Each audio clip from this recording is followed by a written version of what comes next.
નસવાડી તાલુકાના કુપ્પા ગામના 25 જેટલા મકાનો આઝાદી પછી પણ હજી સુધી રસ્તાથી વંચિત। નસવાડી તાલુકાના કુપ્પા ગામના 25 જેટલા મકાનો આઝાદીના વર્ષો પછી પણ રસ્તાથી વંચિત। સરકારે સાંકડી બારી સુધી 14 કરોડના ખર્ચે રસ્તો બનાવ્યો।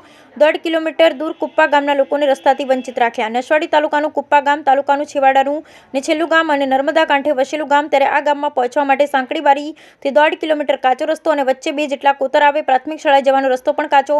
આઝાદીના આટલા વર્ષો પછી ગનિયાબારી સાંકડી બારીનો 6 કિલોમીટરનો માર્ગ સરકાર દ્વારા બનાવવામાં આવ્યો, ત્યારે પંચાયત માર્ગ મકાન વિભાગના અધિકારીની નિષ્કાળજીના કારણે કુપ્પા ગામના લોકો રસ્તાથી વંચિત રહી ગયા। ગ્રામજનોના આક્ષેપ, ગામથી 1.5 કિલોમીટર દૂર રસ્તો બનાવ્યો ત્યારે અમારા ગામને અન્યાય કર્યો। ચોમાસાના સમયમાં આ રસ્તા ઉપરથી પસાર થવાતું નથી। કુપ્પા ગામમાં કોઈ બીમાર પડે તો તેને ઝોલીમાં નાખી સાંકડી બારી સુધી લઈ જવી પડે છે।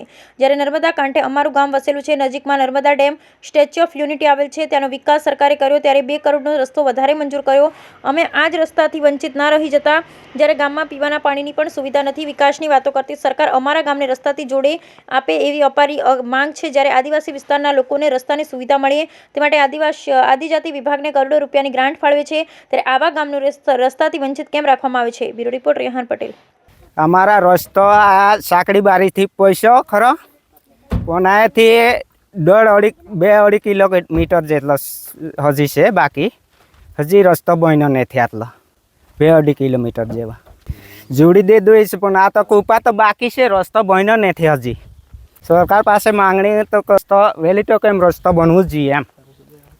અમારો રસ્તો બને તો સારો, એક કે બન્યો જ નથી ને રસ્તો કશું જ બન્યો નહીં। આ રસ્તો બનવું જ જોઈએ, બાકી ને સરકાર ચાલે નહીં એમ।